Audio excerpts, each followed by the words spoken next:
Ever since OnePlus added a Pro variant to its annual flagship lineup, starting with the OnePlus 7 Pro back in 2019, we've all been yearning for a good camera experience from these phones, which is why the company's 2021 goal had to be simple: at least elevate the level of the camera experience to match that of the Samsung Galaxies and the Apple iPhones of the world.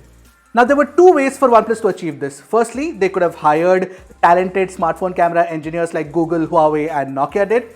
Or secondly, partner with a legacy camera brand to actually tune their camera algorithm. Knowing that OnePlus has a penchant for creating marketing hype, it came as no surprise that the company actually decided to partner with Hasselblad to improve the camera performance. But if history is any indication, such partnerships have the tendency to be underwhelming. For example, the Motomod and Hasselblad partnership was a big dud. Does the OnePlus 9 Pro change that? Well, I have the answer to that question and I'm pretty sure that you're gonna like the answer. My name is Arshad, you're watching MySmartPrice. This is our in-depth review of the OnePlus 9 Pro. But before we move on, don't forget to hit that red subscribe button and the bell icon right next to it to get notified whenever MySmartPrice puts out an awesome new tech video. Now, the first question that we need to address is, does the Hasselblad partnership actually work? You know what? I went and made a deep dive camera review of the phone in which I answered that question and more. So you should definitely go and check out in the I button that just pops up right now. But now that you're here, let me give you a quick rundown of what happens in that video. Now, Hasselblad has solely worked on the color processing algorithm to ensure that you get natural colors every single time you click a picture. And you know what? It actually does work. I got close to natural colors while testing. Even the accuracy of the reds was spot on, something many phone algorithms tend to get wrong. The new IMX789 sensor offers extremely sharp details in daylight and beats both the iPhone 12 Pro Max and the Samsung Galaxy S21 Ultra. The dynamic range performance is pretty spot on too. But yes, I did notice a lot of noise in the shadows, and the iPhone 12 Pro Max is ever so slightly better at dynamic range performance. The nightscape mode just kills. Low light shots come out extremely bright, detailed and color accurate too. The sharpness levels are so good that it puts the iPhone 12 Pro Max and the Galaxy S21 Ultra to shame. Add the excellent 15 megapixel ultra wide angle camera with a freeform lens into the mix and you get a potent camera duo. The pictures on the ultra wide angle camera, whether you shoot in regular daylight or low light, is extremely good looking too. The color science consistency between the primary and the ultra wide is spot on as well. I can't wait to take it out on my next vacation if that ever happens. Interestingly, similar to the Samsung Galaxy S21 Ultra, the OnePlus 9 Pro switches to the super macro mode when you want to shoot close-up shots. But by default, the natural bokeh from the f/1.8 lens attached to the 48 megapixel shooters looks so creamy and gorgeous. And about that super macro mode, it is extremely crisp and sharp as well. Not all's hunky-dory though. The selfie camera is not flagship grade for sure. I mean, it's not bad, but it doesn't offer the same kind of selfie performance that you can expect from Samsung's S21 series or even the iPhone 12. In fact, there are a few mid-rangers that offer better selfies compared to the OnePlus 9 Pro. The portrait shots in ample light and in low light are not up to snuff either. You can shoot up to 4K 120fps video and 8K 30fps videos now, thanks to the Snapdragon 888 SoC inside the phone. What I don't understand is why OnePlus hasn't added the 4K 120fps recording option to the slow motion mode. Because most 120fps videos are used to slow down to 30fps for slow motion anyway. Regardless, it looks great. 8K 30fps looks extremely detailed too with good stabilization to boot. But 8K videos are definitely an overkill right now. Talking about normal people video recording quality of 4K 60fps, the footage looks good both on the wide and the ultra wide cameras. The optical image stabilization and HDR performance is flagship grade too. However, the sound recording continues to be average at best, something OnePlus needs to fix next year for sure. Hey guys, now we're recording a 4K 60fps video using the Samsung Galaxy S21 Ultra, OnePlus 9 Pro and the iPhone 12 Pro Max. Do let us know in the comment section below what you thought about the picture quality, the sound recording and of course the dynamic range as well, which is obviously great on all three phones. I'm going to pan around slightly to my right and show you guys what it looks like when you're panning and when you're not shooting against the light. You can shoot only up to 1080p 60fps selfie videos. Proper flagships offer 4K video recording from the front camera. Heck, even the OnePlus Nord offers it. OnePlus definitely dropped the ball here. Now that we've looked at the quality of the pictures, I have to talk about the camera app. The Hasselblad shutter sound is so classic and mesmerizing. Someone should make an ASMR video of just the sound.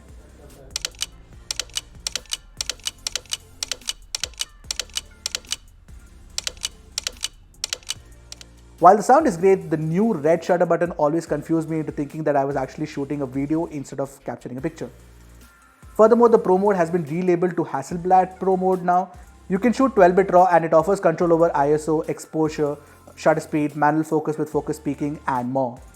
There is a new tilt shift mode as well. I like the way it has been implemented on the phone where you can use a pinch and zoom and swivel to actually define the plane of focus and defocus. I managed a couple of fun shots, but the novelty wears off quickly. I think of it as a feature that's available when you want it. Otherwise, you have Instagram's editing tools anyway to simulate in post. In fact, even Peter McKinnon suggests making tilt shift images in post. Now, if you've come this far into the video and you're liking the review, consider liking the video and maybe even commenting below so that the YouTube algorithm can feed it to more people looking for OnePlus 9 Pro reviews. My final consensus is that the OnePlus 9 Pro makes the right strides in the camera department with this Hasselblad partnership and definitely can compete with the likes of the iPhone 12 Pro Max and the Samsung Galaxy S21 Ultra, sometimes even beating it. I'm really waiting to see what this Hasselblad partnership, along with the $150 million investment that OnePlus has promised for R&D in camera development, brings in the near future. Moving on from camera to the design of the phone, the OnePlus 9 Pro's design is very similar to the preceding OnePlus 8 Pro, except for the camera module on the rear. I'll be honest, I'd have liked it if OnePlus had sent across the pine green or astral black variant for review instead of this glossy morning mist variant. I just prefer matte finishes over glossy ones because they get smudged up pretty easily, and the astral black has this sort of sandpaper finish which is similar to what we got with the OnePlus one, so that does look very interesting. Anyway, this glossy morning mist variant looks extremely elegant and is fitting for a premium flagship. You'll notice the gradient design moves from a silver shade to a black one gradually, and it increases the degree of reflectivity on the surface along the way. Plus, the camera module on the rear has a very slight bump, and the layout along with the Hasselblad branding looks super classy. The frame around this module and the main structure is made of metal too. Also, OnePlus has mastered the art of burdenless design language by now. The in-hand field is great and the alert slider continues to be a useful inclusion. Plus, I must say this, I do really dig that new silicone case you get inside the box. The OnePlus 9 Pro's curved 6.7-inch AMOLED panel uses the new LTPO technology to move between 1Hz to 120Hz adaptive refresh rates as the situation demands. For example, it will choose to stay at 1Hz if you're looking at a picture, or switch to 120Hz in supported games, or stay at 30 FPS if you're watching a video. It continues to be one of the smoothest panels out there. Couple that with the great touch response, you get a display that responds to your slightest of touches. Now, if you are a gamer, OnePlus also offers you a special hyper touch super sampling mode where it ups the refresh rate to a whopping 360Hz. It does work and totally elevates the gaming experience a lot. The haptic feedback on the display is great too, but the iPhone 12 series and the Galaxy S21 series offer a slightly more refined feedback. The in-display fingerprint scanner has been moved lower now for some odd reason, must be due to shuffling of some internal display parts, but it continues to unlock the phone at blazing speeds, so I don't really care much. It's just a matter of realigning your muscle memory. Remember how the OnePlus 8 Pro's display was unfortunately mired in controversy? Thankfully, the OnePlus 9 Pro fixes all of that. I face no green tint or black crush issue on my panel. The color calibration is absolutely spot on too. I use the DCI-P3 palette so I could edit pictures on the fly. By the way, MEMC makes a comeback this year, but it is not something I prefer while watching content. And there's also this pre-applied screen protector which is absolutely awful and doesn't extend to the curved edges. It is good enough until you buy a better one. I removed it. Basically, the OnePlus 9 Pro has a great display for consuming HDR content, considering the fact that it can touch a peak brightness of 1300 nits. Having said that, the S21 Ultra is definitely better. I tested it side by side and I found that the peak brightness of 1500 nits in HDR actually makes a lot of difference. And even in regular day-to-day usage, the S21 Ultra's display seems brighter and more vibrant. But having said that, we should definitely consider the fact that the OnePlus 9 Pro is far cheaper compared to the S21 Ultra. It is no surprise that the OnePlus 9 Pro is powered by the latest Snapdragon 888 system on chip, 8/12GB of LPDDR5 RAM, and 128/256GB of UFS 3.1 storage. Now, OnePlus has added a new Turbo Boost 3.0 technology, which is basically a software algorithm that allocates a portion of your internal storage for virtual RAM whenever you require extra RAM, and it also optimizes the data on the RAM and compresses it for better efficiency. All this means is that you have more RAM for your apps to perpetually exist in suspended state. I am exaggerating obviously, but you get the drift. I did test the performance, and clearly the OnePlus 9 Pro aces all the benchmarks. It scores higher than the Samsung Galaxy S21 Ultra Exynos variant in Antutu, Geekbench and 3D Mark as well. This is mostly because the Adreno graphics on the Snapdragon 888 processor is better than the Mali one on Exynos 2100. I also ran Tossetti's Silent City FPS test, which is made on the Unreal Engine. In that test, the OnePlus 9 Pro scores much higher than the Samsung Galaxy S21 Ultra. Plus, the OnePlus 9 Pro doesn't throttle the CPU as much as the S21 Ultra does, as you can tell from our CPU throttle test numbers. But OnePlus's optimization favors power over efficiency, therefore it pushes the limit of the Snapdragon 888 processor, and therefore it ends up running hot compared to something like the Samsung Galaxy S21 Ultra, which definitely throttles the performance for thermal efficiency. Now, I had a first-hand experience of this when I was shooting with the two phones for the camera comparison, where on more than one occasion the phone actually got hot and couldn't shoot any more pictures and would throw up the cannot shoot more pictures because the phone is too hot message.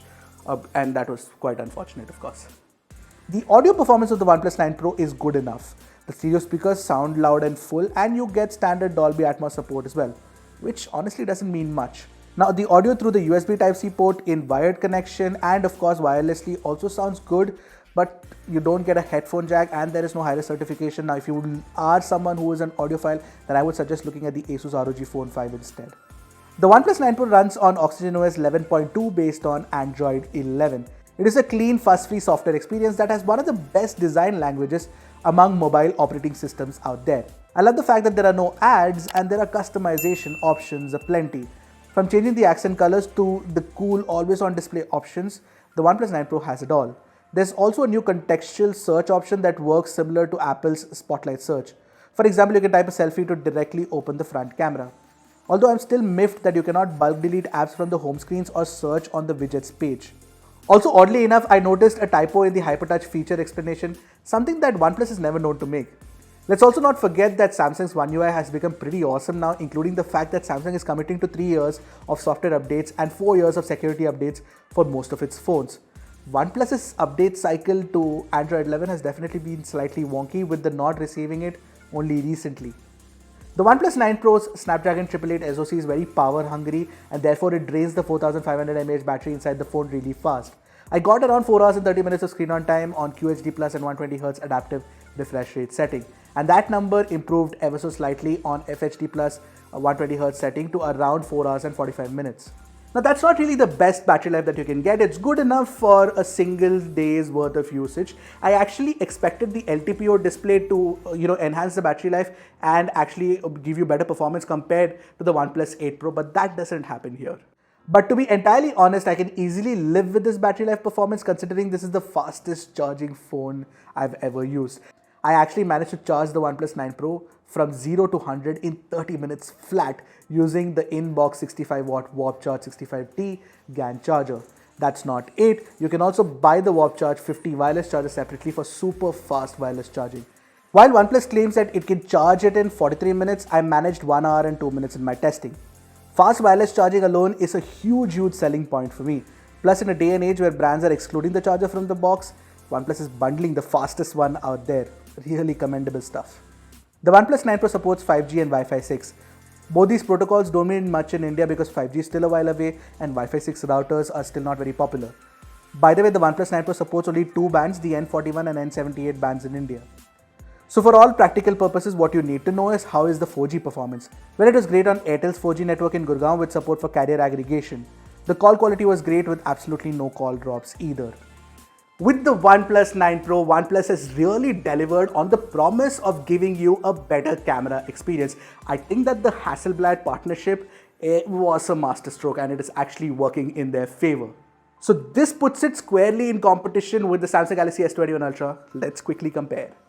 The camera performance on the OnePlus 9 Pro, except for the zoom, selfies and portraits, is definitely better compared to the Samsung Galaxy S21 Ultra. But if you are a gamer and you prefer gaming, then you would prefer something like the OnePlus 9 Pro primarily because it gives you the full stretch of the Snapdragon 888 performance.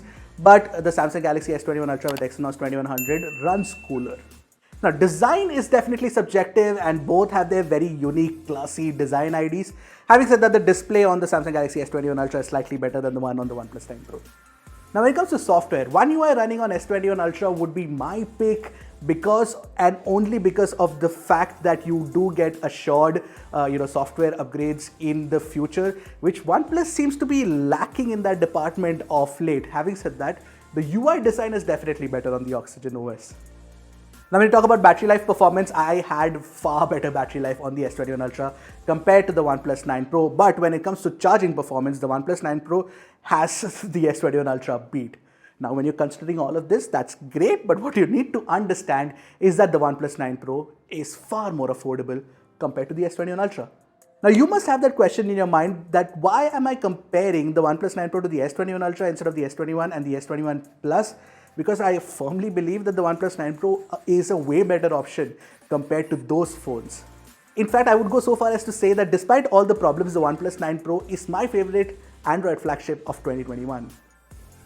Alright, so I'm shooting this portion of the video on the OnePlus 9 Pro's front camera after you actually shot the review, primarily because I got to know the price of the phone, and it is expensive. It is 10,000 rupees more than the launch price of the OnePlus 8 Pro. So it starts at rupees 64,999, and that's quite an ambitious jump.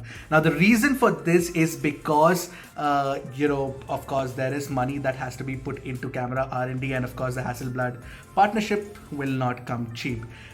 Having said that, one of the things that you guys need to note is the fact that even with these specs, I don't think any other brand can sort of match these prices. Because if you look at something like the Samsung Galaxy S21, which is the other, high-end premium Android flagship available right now, the smaller S21 starts off at 73,000 rupees. So obviously, it cannot match the OnePlus 9 Pro's price. Plus, you don't get a charging brick inside the box. You don't get a case, all of which is available on the OnePlus 9 Pro. So yeah, it's still pretty good value for money if you ask me, from the perspective of what all you get on the OnePlus 9 Pro. So that was our full review of the OnePlus 9 Pro. What did you guys think of it? Do you have any more questions? Drop them in the comment section below. Until next time, this is Aisha from MySmartPrice signing off. Goodbye and Godspeed, my friends.